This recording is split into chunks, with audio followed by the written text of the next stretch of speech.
కామెర్లను మనలో చాలామంది తేలికగా తీసుకుంటారు. కామెర్లనేవి పెద్ద జబ్బేమీ కాదని, కాస్త విశ్రాంతి తీసుకుంటే వాటంతట అవే తగ్గిపోతాయని అనుకుంటారు. ఇందులో కొంతమేరకు వాస్తవం ఉంది. అయితే హెపటైటిస్ ఏ కారణంగా వచ్చే కామెర్ల గురించి భయపడాల్సిన పనిలేదు. కానీ హెపటైటిస్ బి, సి తదితర ఇన్ఫెక్షన్లతో వచ్చే కామెర్లు మాత్రం ప్రమాదకరమైనవని చెబుతారు డాక్టర్లు. ఇక కామెర్లు సోకినప్పుడు నాటు వైద్యాలు చేయించుకోవటం కూడా సరికాదు. కామెర్లు సోకినప్పుడు ఏం చేయాలో, ఎలాంటి వైద్యం తీసుకోవాలో డాక్టర్ని అడిగి ఇప్పుడు తెలుసుకుందాం.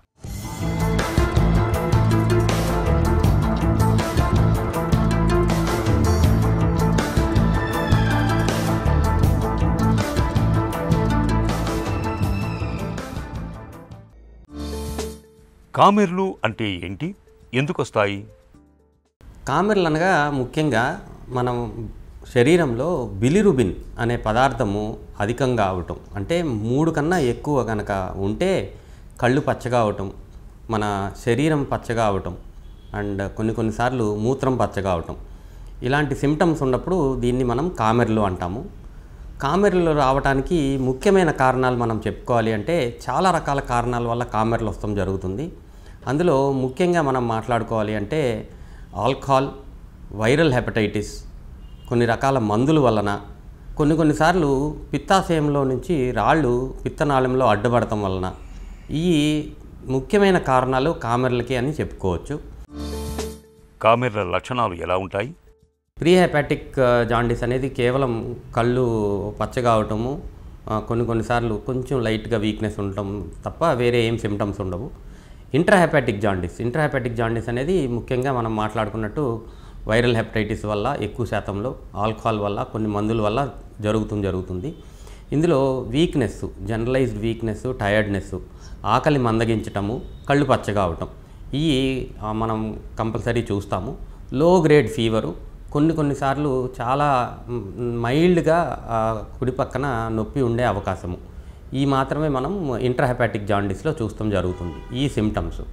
అదే పోస్ట్ హెపాటిక్ జాండీస్ అంటే ఇందాక నేను మాట్లాడినట్టు రాళ్ళు ఏదన్నా అడ్డం పడిన పిత్తాశయంలో, పిత్తనాళంలో, ఈ జాండీస్ అనేది కళ్ళు పచ్చగా అవటము, కుడి పక్కన రైట్ సైడ్ సివియర్ పెయిన్, విపరీతమైన నొప్పి ఉండటం, చలి జ్వరం వచ్చే అవకాశము చాలా ఎక్కువ శాతం మందిలో మనం చూస్తూ ఉంటాము. కామెర్లు ఎప్పుడు ప్రమాదం? చాలా ఎక్కువ శాతం మందిలో మనం కామెర్లు చూసేది చిన్నపిల్లల కాడి నుంచి కొంచెం 40 సంవత్సరాల వయసు, 50 సంవత్సరాల వయసులో కూడా మనం చూసేది ఎక్యూట్ వైరల్ హెపటైటిస్ అనేది, దానివల్ల వచ్చే కామెర్లు. ఇది 99% మందిలో డేంజరస్గా ఉండదండి. ఇది నెమ్మదిగా 15 రోజుల్లో తగ్గిపోవటం జరుగుతుంది ఎక్యూట్ వైరల్ హెపటైటిస్ అయితే. కానీ ఆల్కహాలిక్ హెపటైటిస్, ఆల్కహాల్ రెగ్యులర్గా తీసుకునేవాళ్ళు, మద్యపానం చాలా ఎక్కువగా చేసేవాళ్ళు, రెగ్యులర్గా తీసుకునే వాళ్ళల్లో జాండీస్ వస్తే, ఇది సివియర్ ఆల్కహాలిక్ హెపటైటిస్ కనుక మనం డయాగ్నోస్ చేస్తే ఇది కూడా కామెర్లే. ఇది 60% మందికి లైఫ్ రిస్క్ ఉండే అవకాశం చాలా ఎక్కువగా ఉంటుంది. సో కామెర్లు కారణాన్ని బట్టి, రకాన్ని బట్టి సివియరిటీ అనేది మనం చెప్తూ జరుగుతుంది. కామెర్లకు నాటు వైద్యాలు మంచిదేనా? ముఖ్యంగా ఇప్పుడు ఈ నాటు మందులు కానీ, చెట్టు మందులు కానీ ఎక్కువ ప్రాచుర్యం చెందడానికి ముఖ్యమైన కారణం ఏంటి అంటే, ఎక్యూట్ వైరల్ హెపటైటిస్ అనేది చాలా ముఖ్యమైన కారణం జాండీస్ రావడానికి. ఇలాంటి జాండీస్కి ఒకవేళ మనం ఏం మందు ఇవ్వకపోయినా దాని అందరికీ అదే తగ్గిపోతుంది. కానీ ఇది ప్రాచుర్యంగా రావడానికి ముఖ్యమైన కారణం ఏంటంటే, అలాంటి జాండీస్లో వీళ్ళు ఏదో మందు ఇచ్చి తగ్గించేశారు అనేది ఎక్కువ మందికి ప్రాచుర్యం, ఎక్కువ మందికి ఇది తెలుసు కాబట్టి ప్రజల్లో నాటు మందు వల్ల కామెర్లు తగ్గిపోతాయి అనేది ఒక అపోహ. ప్రాబ్లం ఏంటి అంటే, ఆల్రెడీ లివర్కి ప్రాబ్లం ఉన్నప్పుడు కొన్ని రకాల మందులు, ఈ నాటు మందుల వల్ల వాటిలో హెవీ మెటల్స్ ఉండే అవకాశం ఉంటుంది. దానివల్ల లివర్ మీద, కిడ్నీ మీద, బోన్ మ్యారో మీద ఫర్దర్గా ప్రాబ్లమ్స్ వచ్చి ఇంకా కాంప్లికేషన్స్కి ఈ పేషెంట్ని తోసే అవకాశం ఉంటుంది. కాబట్టి నాటు మందులు అనేది సజెస్ట్ చేయటం మంచిది కాదు. కామెర్లను ఎలా నిర్ధారించుకుంటారు? కామెర్లు ఉన్నాయి అని మనం తెలుసుకోవాలంటే ఫస్ట్ అండ్ ఫార్మోస్ట్ థింగ్ మనం చేయాల్సింది ఏంటి అంటే లివర్ ఫంక్షన్ టెస్ట్ అనే ఒక రక్త పరీక్ష. Most of the time clinical history అంటే పేషెంట్ యొక్క ప్రెజెంటేషను, పేషెంట్ని ఎగ్జామిన్ చేసిన తర్వాత ఈ లివర్ ఫంక్షన్ టెస్ట్ చేసినప్పుడు మనకి ఏ కారణం చేత జాండీస్ వచ్చింది అనేది ఒక అవగాహన ప్రిలిమినరీగా వచ్చే అవకాశం ఉంటుంది. దీంతోపాటు చాలా కామన్గా మనకు దొరికే టెస్ట్ ఏంటి అంటే అల్ట్రాసౌండ్ ఆఫ్ ద అబ్డోమెన్. కామెర్లకు చికిత్స ఎలా ఉంటుంది? వైరల్ హెపటైటిస్ ఏ కానీ హెపటైటిస్ ఈ కానీ కనుక కామెర్లుకి కారణమైతే జస్ట్ బెడ్ రెస్ట్, కొంచెం సపోర్టివ్ మెడికేషన్స్తో ఈ కామెర్లు తగ్గిపోయే అవకాశం చాలా ఎక్కువగా ఉంటుంది. స్పెసిఫిక్గా దీనికి మందులు ఇవ్వాల్సిన అవసరం లేదు. 15 రోజుల నుంచి 3 వారాల్లో కామెర్లు కంప్లీట్గా తగ్గిపోయే అవకాశం ఉంటుంది.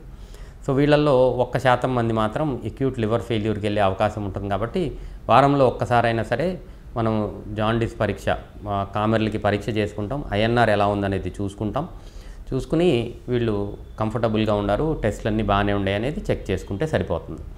Hepatitis B, acute viral hepatitis B కూడా దానంతరకు అదే తగ్గిపోయే అవకాశం 90% మందిలో ఉంటుంది.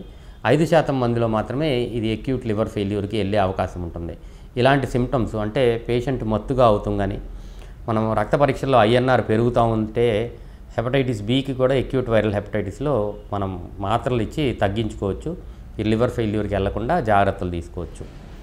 అది కాకుండా అల్ట్రాసౌండ్లో మనకి పిత్త నాళంలో అంటే కామన్ బైల్ డక్ట్ లోపల స్టోన్స్ ఉన్నట్టు తెలిస్తే ఎండోస్కోపీ ద్వారా మనం ఈ పిత్తనాళం లోపలికి వెళ్ళి ఈ బైల్ డక్ట్లో స్టోన్స్ని మొత్తం క్లియర్ చేసుకుంటాం. దీన్ని ఈఆర్సిపి ప్రొసీజర్ అంటారు. ఈ ఈఆర్సిపి వల్ల ఒక స్టెంట్ పెడితే ఈ స్టోన్స్ అన్నింటినీ, పిత్తనాళంలో ఉన్న స్టోన్స్ అన్నింటినీ మనం తీసేయగలిగితే కామెర్లు తగ్గిపోయే అవకాశం ఉంటుంది. క్యాన్సర్ కనుక జరిగితే క్యాన్సర్ వల్ల పిత్తనాళంలో కానీ ప్యాంక్రియాస్లో కానీ క్యాన్సర్ ఉన్నట్టు తెలిస్తే ఇనీషియల్గా మనం ఈ స్టేజ్ ఆఫ్ ద క్యాన్సర్ తెలుసుకుంటాం. అర్లీ స్టేజ్లో ఉంది అంటే డైరెక్ట్గా మనం ఆపరేషన్ చేసి ఆ పార్ట్ని రిమూవ్ చేసుకుని ఈ కామెర్లు తగ్గిపోతాం. దాంతోపాటు ఈ క్యాన్సర్ గడ్డను కూడా తీసేస్తాం జరుగుతుంది.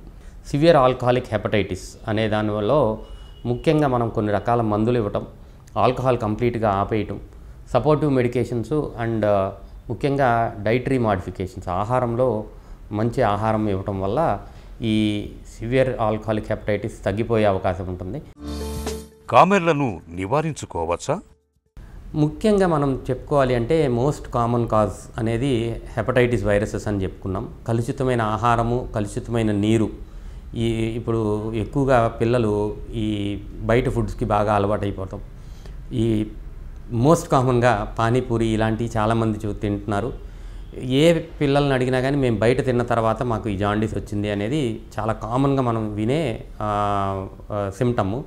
సో కలుషితమైన ఆహారం, కలుషితమైన నీరు అవాయిడ్ చేస్తే acute viral hepatitis A and ఈని అవాయిడ్ చేసుకునే అవకాశం ఉంటుంది. ఆల్కహాల్ కంప్లీట్గా మానేయాలి. ఆల్కహాల్ రెగ్యులర్గా తీసుకునే వాళ్ళు ఎప్పటికప్పుడు లివర్ ఫంక్షన్ టెస్ట్ చేసుకుని కొద్దిగా బిలిరూబిన్ పెరిగినా కంప్లీట్గా స్టాప్ చేయాలి. ఇలా అయితే సివియర్ ఆల్కహాలిక్ హెపటైటిస్లోకి వెళ్లకుండా ఉండే అవకాశం ఉంటుంది. తినే తిండి, తాగే నీరు, ఈ 2 విషయాల్లో జాగ్రత్తలు తీసుకుంటే చాలు కామెర్లను మనం చాలా వరకు నివారించుకోవచ్చు.